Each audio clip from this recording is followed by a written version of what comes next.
To kaže ravno na tisto dvoličnost te vlade in oblastnikov, na katero ves čas opozarjamo.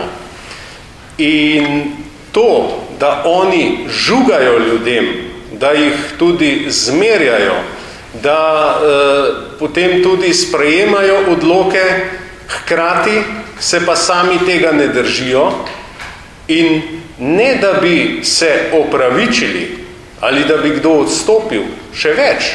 Oni oholo trdijo, da je vse v redu, oholo trdijo, da imajo pravico do vsega tega in to je tisto, kar ljudi jezi.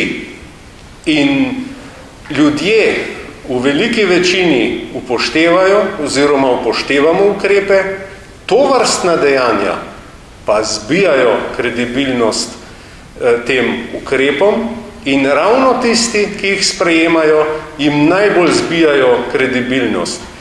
Kako si lahko gospod Krek privošči tankati brez maske, če vsak dan to propagira? Kako si gospod Koritnik lahko dovoli kršiti ukrepe, ki jih je sprejela vlada, v kateri sam sedi, in vsi drugi?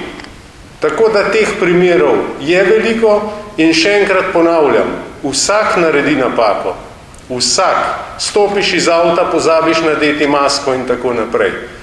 Ampak do njih smo kritični, zato ker sami žugajo ljudem, potem pa ko njih ujamejo na nespoštovanju ukrepov, je pa vse v redu. In sami zbijajo kredibilnost ukrepom.